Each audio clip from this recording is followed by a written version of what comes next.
se retrouve du coup sur Windows Command Line, qui est donc la dernière room à faire sur le labo 1. Donc du coup on a dû lancer la machine virtuelle et l'attack box. Donc là maintenant du coup on va montrer comment se connecter. Donc là on se connecte du coup en mettant la commande ssh user et du coup l'adresse IP de la machine virtuelle lancée. Donc du coup là ça sera du coup 10.129.180.208. Une fois que ceci est fait, on nous dit est-ce que vous voulez continuer de vous connecter, on met oui. Le mot de passe qui est dit dans le texte c'est tryacme123 point exclamation, on le met et bam on est connecté, nickel. Donc là on peut commencer. Donc là quel est l'interpréteur de commande par défaut de Windows? Bien évidemment le cmd, donc cmd.exe bien sûr. Voilà. On nous dit ensuite quelques commandes de base comme le set, le vr et système info. Donc du coup on prend lecture et on prend compte de ces commandes.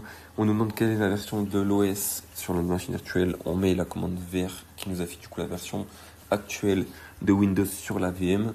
Donc on recopie du coup le 10.0.2348.2655 et on nous demande le hostname. Donc là on met système info. Il y aura beaucoup d'informations, mais tout en haut ça sera du coup le hostname sur la VM qui sera marqué. Et donc en remontant on constate que c'est WinSRV 2022-core. Donc plus qu'à recopier.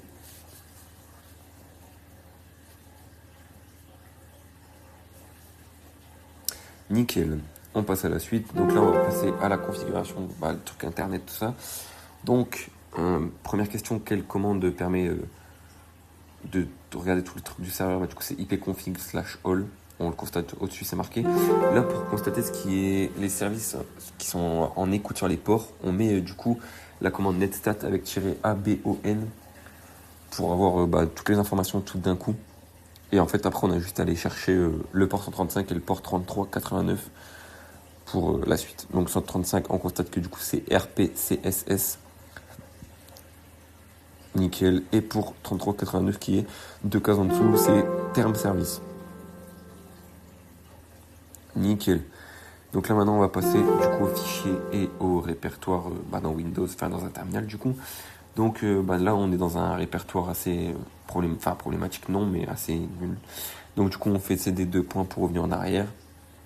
Quand on fait du coup le cd /treasure/hunt, on arrive du coup dans le répertoire en question, on affiche ce qu'il y a dans le fichier et du coup le contenu du fichier c'est thm clippower.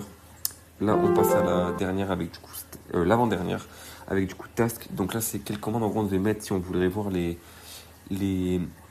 processus qui sont en train de run actuellement. Donc là, du coup, ça serait au-dessus, c'est task kill. Enfin, task kill, c'est pour du coup tuer, donc ce sera pour en dessous. Et là, on met du coup task list /fi image name eq avec du coup notepad.exe. En fait, comme sur l'exemple d'au-dessus finalement, sauf que du coup, avant c'était pour sshd.exe, là c'est notepad.exe. On check. Et c'est nickel.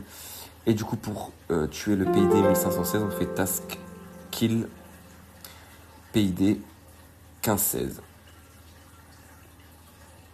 D'ailleurs, on constatera après que c'est un nouveau compte parce que la VM est limitée à 1 heure. Donc ça fait un peu... Voilà. Bref. Donc là du coup shutdown, donc pour voir shutdown, pour trouver plus facilement on fait shutdown /.interrogation et on voit toutes les commandes possibles. On constate que du coup pour la question numéro 2 abort system shutdown, voilà du coup on a la réponse. Et pour restart le système, la shutdown /r. Les deux sont check, c'est terminé, on éteint les VM, attack box et la VM et voilà, là on met complète.